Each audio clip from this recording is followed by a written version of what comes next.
In 1923, a schoolteacher in Berlin ordered a cup of coffee for 5,000 marks. By the time she finished drinking it, the second cup cost 7,000.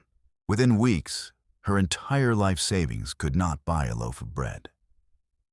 But her neighbor, a woman who knew how to preserve vegetables and mend clothing, never missed a meal. Nobody talked about her. Nobody wrote about her. The skills she used is number 11 on this list, and your great-grandmother probably did it without thinking. Number 17 kept entire families alive during the Great Depression, while banks locked their doors and turned people away. And number 1 has survived every single economic collapse in recorded history, from Weimar, Germany, to Argentina, to Venezuela.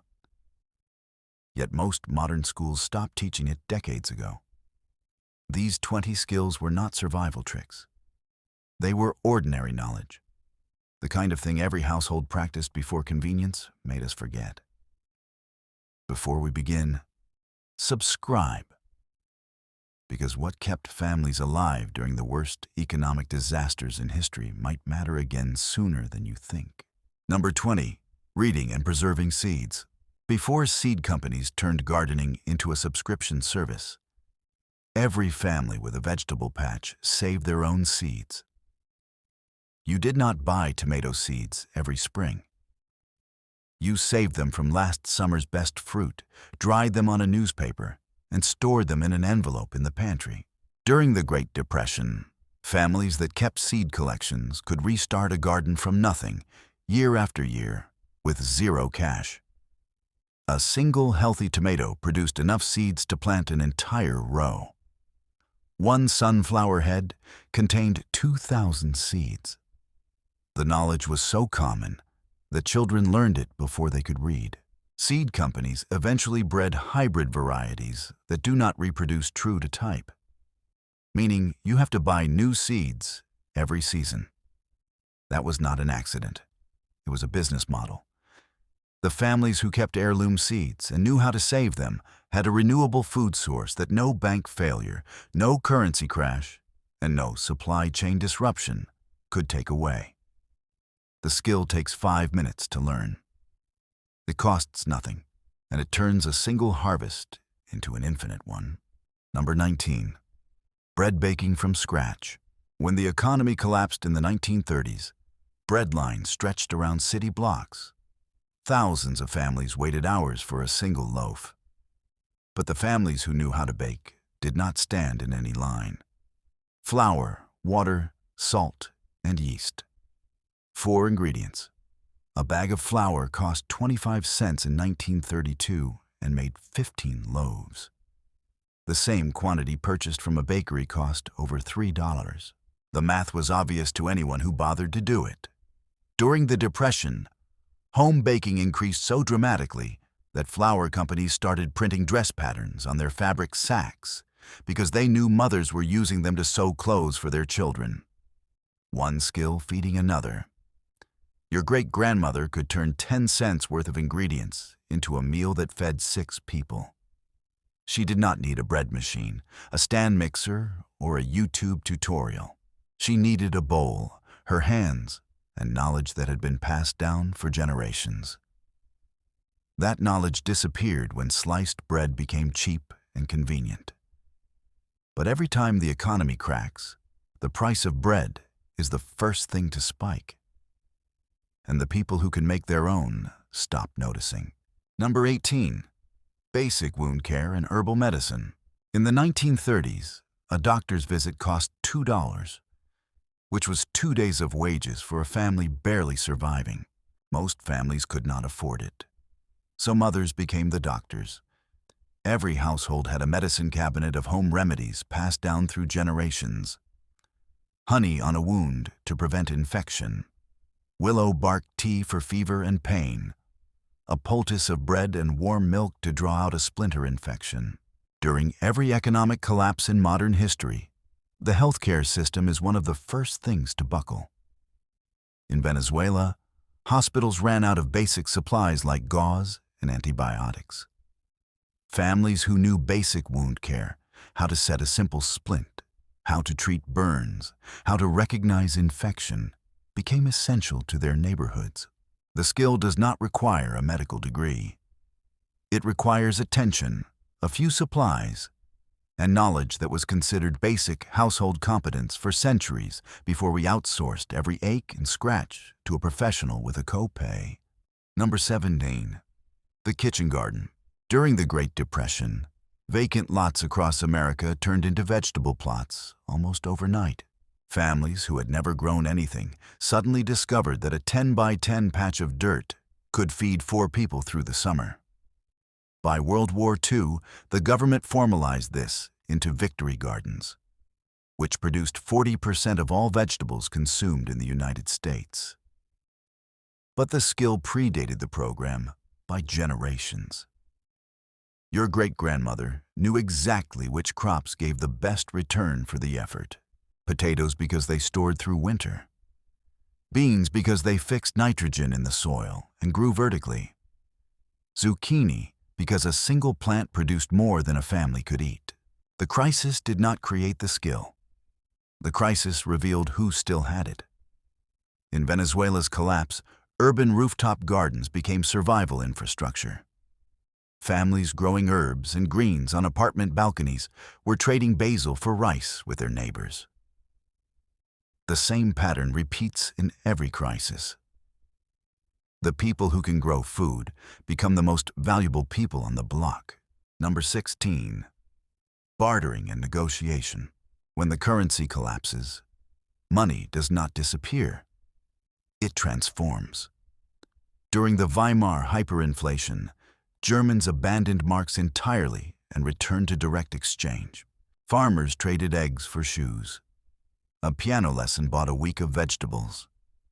In the Great Depression, American families traded haircuts for eggs, carpentry for milk, tutoring for firewood.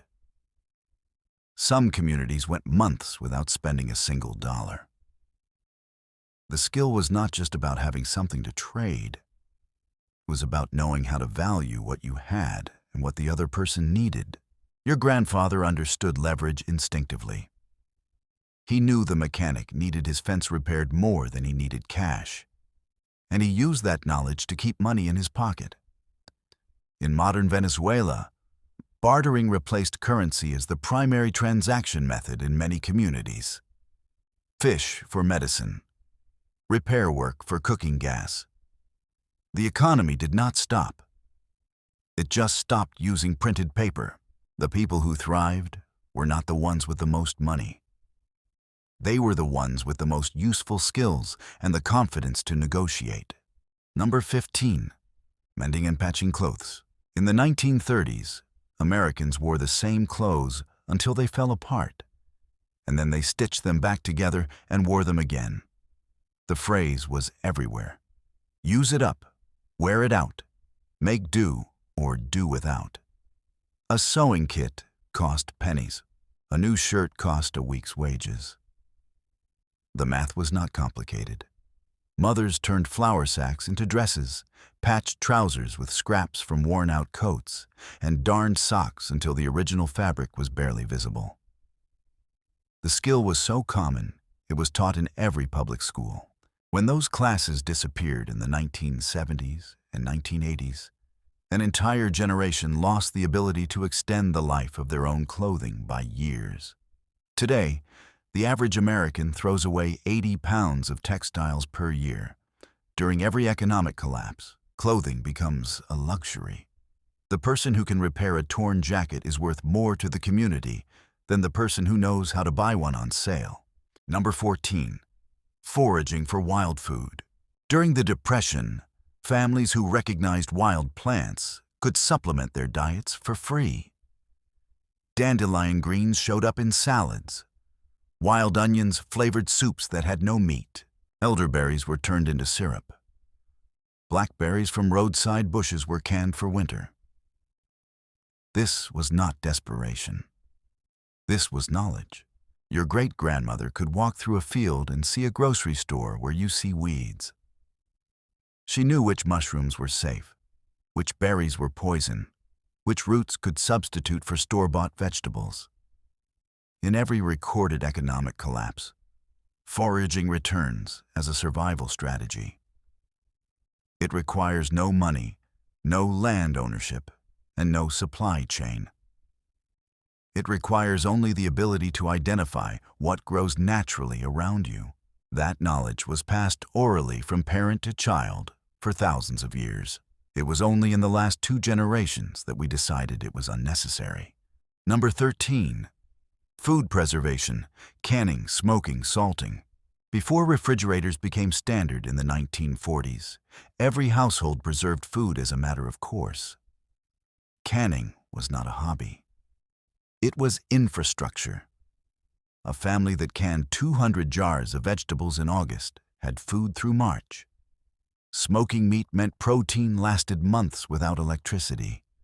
Salting fish meant coastal communities could trade preserved food with inland families. During the Depression, families who knew preservation techniques reported spending 1/3 less on groceries than their neighbors. The knowledge was precise. Your great-grandmother knew that green beans had to go from garden to jar in under 4 hours. She knew the exact salt concentration that prevented botulism. She knew which fruits needed a water bath and which needed a pressure canner. When supermarkets made fresh food available year-round, the skill faded. But in every collapse, supply chains break first. The people who can store food for months without electricity become the ones everyone else depends on. Number 12. Basic carpentry and repair. In the 1930s and 1940s, calling a repairman was a luxury most families could not afford. A loose chair leg, a broken shelf, a drafty window frame. These were not problems. They were Tuesday afternoons. Your grandfather owned a hammer, a handsaw, a set of chisels, and a plane, and he used them to maintain everything in the house. A $2 set of tools saved hundreds in repair costs over a lifetime. During every economic downturn, the handyman becomes the richest person on the street, not in cash, but in leverage. He fixes the neighbor's porch in exchange for a month of eggs. He builds a shelf for the widow in exchange for her knitting his children's winter hats. The skill multiplies the value of every other skill on this list because it lets you maintain and build the physical infrastructure that survival depends on. Modern homes are full of things designed to be replaced rather than repaired. That design philosophy works exactly as long as the economy does. The moment it stops, the person with the toolbox and the knowledge to use it becomes irreplaceable. First pattern break. Everything so far has been about the basics. Food, clothing, shelter, health, the foundation. But here is what the history books do not emphasize enough. The families that survived collapses did not just endure. The ones who came out stronger were the ones who had skills that created value for other people. The next 10 skills are where survival turns into resilience, and resilience turns into opportunity. Number 11, sewing and making clothes from scratch. Making clothes is different from mending them. During the Depression, mothers did not just patch, they created. Flour sack fabric became children's dresses. Old curtains became winter coats. A $2 investment in fabric could produce a garment that cost $12 in a store. The skill went beyond survival. Women who could sew became small business operators, taking orders from neighbors who could not afford store prices. A skilled seamstress in 1935 could earn the equivalent of a part-time salary working from her kitchen table. The sewing machine was not a domestic appliance. It was a production tool, and the knowledge to use it was worth more than the machine itself. Number 10, animal husbandry on a small scale. A backyard chicken coop cost almost nothing to build in the 1930s, and 3 hens produced roughly a dozen eggs a week. Enough to feed the family and trade the surplus. During the Depression, urban families kept chickens, rabbits, and even goats in their backyards. It was legal in most cities. It was normal. Nobody thought twice about it. A family with 6 chickens had a renewable source of protein that no grocery shortage could touch. The eggs became currency. Trade a dozen for milk. Trade a dozen for a haircut. The knowledge of how to keep animals healthy, how to build a simple coop, how to manage feed costs, turned a backyard into a small economy. Modern zoning laws have restricted this in many areas, but the skill itself remains identical. The people who know how to raise food animals at small scale have an advantage that no economic disruption can erase. Number 9. Soap and candle making. During every major economic collapse, hygiene products disappear from shelves fast. In Venezuela, soap became a luxury traded at enormous markups. But for centuries, every household made their own. Soap requires 3 ingredients: fat, lye, and water. Your great-grandmothers saved cooking grease in a tin can all year, rendered it in autumn, and made enough soap to last the winter. Candle making was even simpler. Tallow from a butchered animal, a cotton wick, and a mold. The skill produced 2 essential products from waste materials that cost nothing. When the economy works, these skills seem pointlessly old-fashioned. When it does not, the person who can make soap and light a room without electricity becomes essential to the community. Number 8. Mechanical repair. Your grandfather did not take his car to a mechanic for anything short of a major engine failure. He changed his own oil, replaced his own brake pads, cleaned his own spark plugs, and patched his own tires. The knowledge saved hundreds of dollars a year, and during hard times, it saved thousands. In Venezuela's collapse, spare parts became nearly impossible to find. Mechanics who could improvise repairs from salvaged parts became some of the most sought-after people in their communities. The skill extends beyond cars. Small engine repair, appliance repair, bicycle maintenance.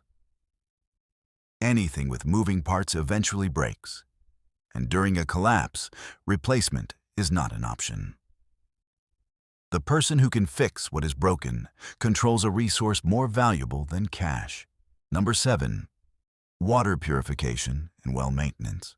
Clean water is the first thing people panic about during any disruption, and the last thing they prepare for. During the Depression, rural families maintained their own wells and knew how to test water quality by taste and smell. Urban families knew that boiling water for 10 minutes killed most pathogens.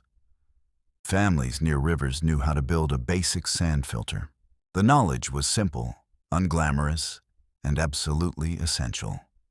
In every modern collapse, from New Orleans after Katrina to Puerto Rico after Maria, water access determined who survived comfortably and who suffered.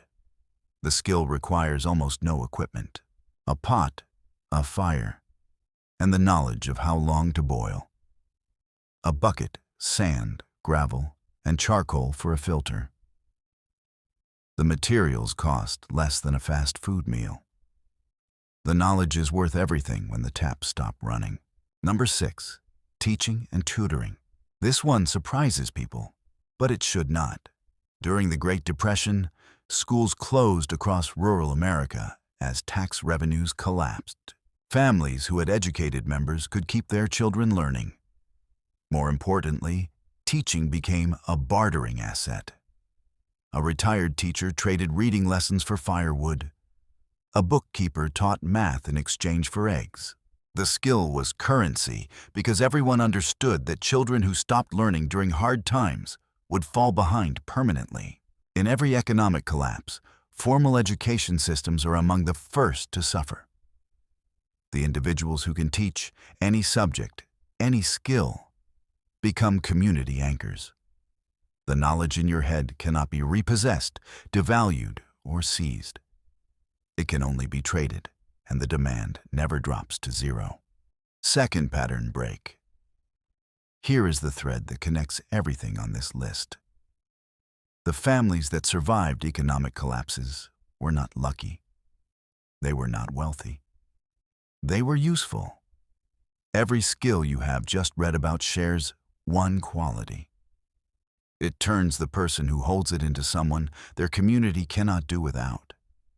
The tricks that follow are where usefulness becomes leverage, and leverage becomes the foundation of rebuilding. Number 5, cooking from nothing. This was the defining skill of Depression-era mothers. Not cooking from a recipe, cooking from whatever was left.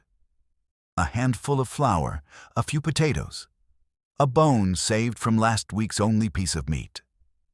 The bone became broth. The flour became dumplings. The potatoes stretched it into a meal for 6. Families invented recipes out of necessity that became comfort food for generations. The skill was not about following instructions. It was about understanding ratios, flavors, and nutrition well enough to improvise. A skilled cook wasted nothing. Stale bread became pudding. Vegetable scraps became stock. Bacon grease became the cooking fat for the next 3 meals. In a stable economy, this skill saves money. In a collapsed one, it saves lives. Number 4, fermentation and brewing. Homemade vinegar, sauerkraut, pickles, beer, and wine were not luxury products during hard times. They were practical tools. Vinegar preserved food and cleaned surfaces. Sauerkraut provided vitamin C through winter when fresh produce was gone. Fermented vegetables lasted months without refrigeration. And alcohol, whether wine, cider, or beer, held enormous trade value because it required time, knowledge, and patience to produce safely. During the Depression, a bottle of homemade dandelion wine could be traded for a chicken. A jug of cider could buy a week of firewood. The skill turned garden surplus into preserved calories and tradable goods simultaneously. Every collapse produces the same pattern. The person who can preserve and ferment becomes a supplier in an economy where supply is everything. Number 3, fire making and fuel management. Before central heating, managing your fuel supply was the difference between a livable winter and a deadly one. Families cut and seasoned firewood months in advance. They knew how to bank a fire overnight so it could be restarted without wasting matches. They knew which woods burned hot and fast for cooking and which burned slow for heating. During the Depression, families burned anything they could find to stay warm. Scrap wood, corn cobs, dried cow manure, even old tires in the worst cases. The skill was not just about starting a fire. It was about managing energy as a finite resource. In Venezuela's rolling blackouts, families who could cook over open flame while their neighbors could not became the centers of their communities, sharing cooking fires and warm spaces. The skill seems primitive until the power goes out. Then it becomes the most advanced technology in the room. Number 2, community organizing and mutual aid. During the Depression, the families that survived best were not isolated. They were networked. Church groups organized food shares. Neighborhood committees pooled resources. Farmers formed cooperatives to negotiate better prices. The skill was leadership applied to survival. Someone had to coordinate who had surplus eggs, who needed firewood, who could watch the children while others worked. That someone became the most important person in the community, not because they had the most resources, but because they could organize everyone else's resources into a functioning system. In every collapse, from Weimar Germany to modern Venezuela, communities that self-organized survived. Communities that waited for institutions to save them suffered longer. The skill is not taught in any school. It is learned by doing it. Number 1, growing your own food. This is the skill that has outlasted every currency, every government, every economic system in human history. The ability to put a seed in the ground and produce something edible. During the Great Depression, families who could grow food did not starve. During World War II, victory gardens fed a nation. During Venezuela's collapse, rooftop plots and balcony containers became the difference between eating and going hungry. The knowledge is not complicated. It is soil, seed, water, and sun. But the specific knowledge, which crops grow in your climate, when to plant them, how to protect them from pests, how to save seeds for next year, that takes a season or two of practice. Every economic collapse in recorded history has rewarded the same people, the ones who could feed themselves without depending on a system that had already failed them. Your great-grandparents did not call this a survival skill. They called it Tuesday. The grocery store is 80 years old. The ability to grow food is 10,000 years old. One of them is a convenience. The other is a civilization. Learn one skill from this list, just one. Start this week, because when the next crisis hits, and history says it will, the people who know how to do things will eat. The people who only know how to buy things will wait in line. Your great-grandmother knew that. Now you know it too. The only question is what you do next.